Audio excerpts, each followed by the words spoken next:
एहराम में शामिल होने के बाद जब आप मीना में पहुँचें तो रात को पहुँच जाएंगे तो इधर उधर होई हल्ला ना करें।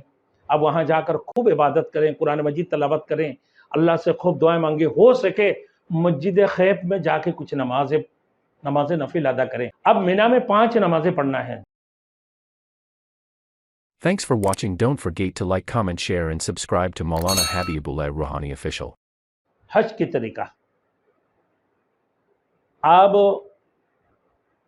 शुरू में अगर पहुँचे हैं तो खूब उम्रा करते रहें, नफली उम्रा करते रहें, नफली तवाफ़ करें, नफली उम्रा करें, जितना कर सकते हैं।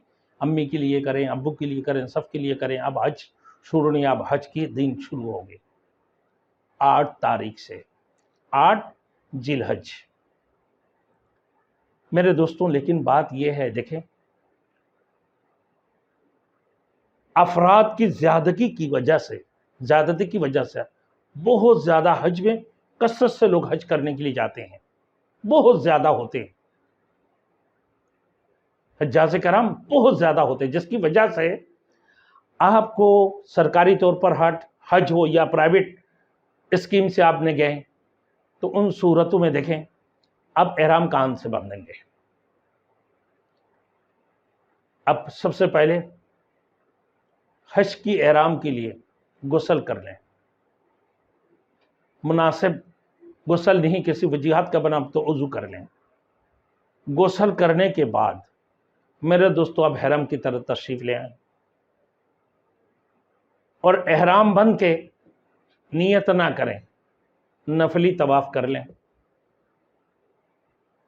और अगर आप खाली शलवार कमीज पहन के भी तवाफ़ करना चाहें कर सकते हैं, फिर उसको उतार कर अब एहराम की चादर बांध लें, 2 रकात नमाज नफिल अदा करें और फिर एहराम की नियत करें पे तलबिया पढ़े 3 मरतबा, लब्बैक अल्लाहुम्मा लब्बैक, ये पढ़ना है और नियत कर लें, ए अल्लाह मैं तेरी रज़ा के लिए, अल्लाहुम्मा इन्नी उरीदुल हज्जा, अल्लाहुम्मा इन्नी उरीदुल हज्जा फयस्सिरहु ली फतक़ब्बलहु मिन्नी।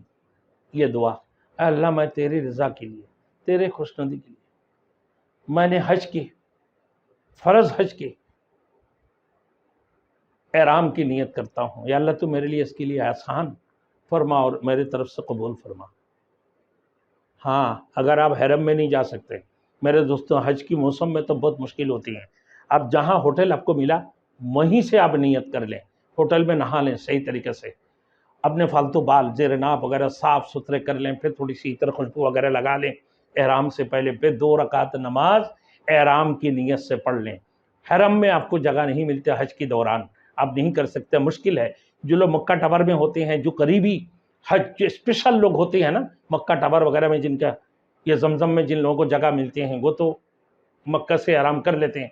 और जो हज्जाज कराम जो बहुत दूर, जिन सरकारी स्कीम में भी होता है, उनको बहुत दूर बत्ता गोट में जो है ना हमारे रिहाइश से हज में, तो वहाँ अगर बहुत दूर दूर है तो हरम के अंदर आप नहीं आ सकते, ना 2 गाना नमाज पढ़ सकते हैं, ना तवाफ़ कर सकते हैं, मुश्किल है आपके लिए। तो लिहाजा आप अपने होटल में नहा लें, गुस्ल कर लें एहराम की नियत से, उसके बाद 2 रकात नमाज, 2 गाना नमाज अदा करें एहराम की नियत से, चादर को ढांप ले ना।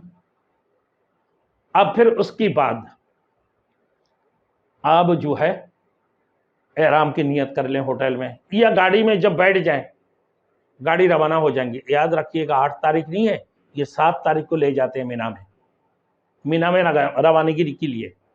तो हम लोग भी इशा की नमाज़ पढ़ लिया, तकरीबन रात को 9-10 बजे के टाइम में हम बस पे बैठ गए थे, इशा की नमाज़ पढ़ लिया हम लोगों ने, नमाज जमात के साथ नमाज अदा किए, इशा की नमाज़ पढ़ के हम लोगों ने बस पे बैठा।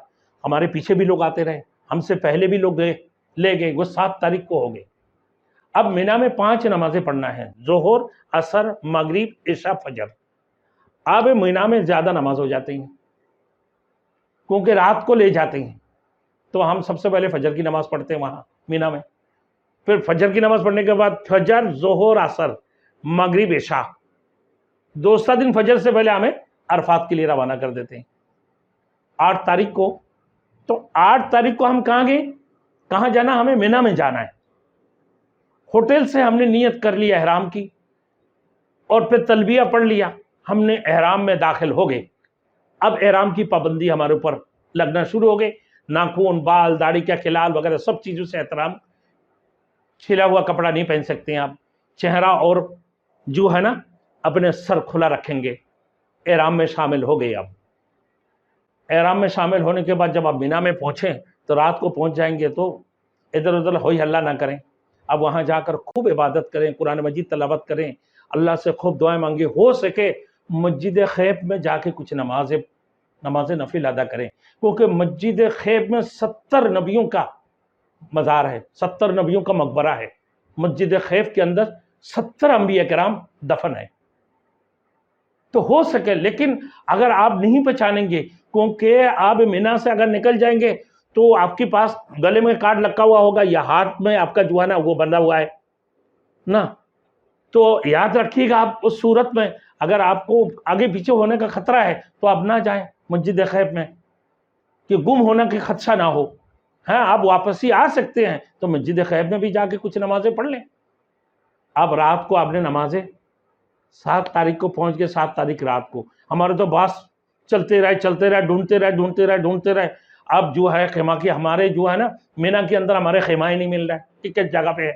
پھر پوچھے ایک دوسرے سے پوچھ کر کے بھائی فلاں جو ہے نمبر مطبخ نمبر فلاں کہاں پر ہے، مکتب نمبر. تو پھر جا کے بڑے مشکل سے ملا ہے. رات کو 4 بج گئے. ہمارا فجر کی نماز تھوڑی دیر ہم لوگ آرام کیا، آرام بھی نہیں کر پائے، بس پہ گھومتے رہے. ان کو ہمارے مینا کے اندر ہمارے وہ نہیں ملا، خیمہ نہیں مل رہے تھے. بہرحال وہاں پہنچ گئے، قرآن مجید وغیرہ تلاوت کر کے فجر کی نماز ہم نے پڑھ لیا. 8 تاریخ کو آپ نے پورا ظہر پڑھے، عصر پڑھے، مغرب پڑھے، عشاء پڑھ لیا آپ نے.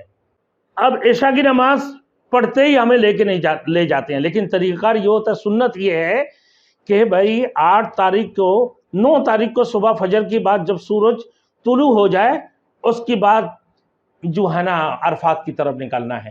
لیکن حاجیوں کی رش کی وجہ سے، حجاج کرام زیادہ ہونے کثرت کی وجہ سے، تو رات کو ہی عشاء کی بعد ہمیں لے کے نکل پڑتے ہیں. ہم عشاء کی نماز پڑھ لیتے ہیں، پڑھنے کے بعد ہی گاڑی میں بتا دیتے ہیں، پھر ہم عرفات کے لیے روانہ ہو جاتے ہیں.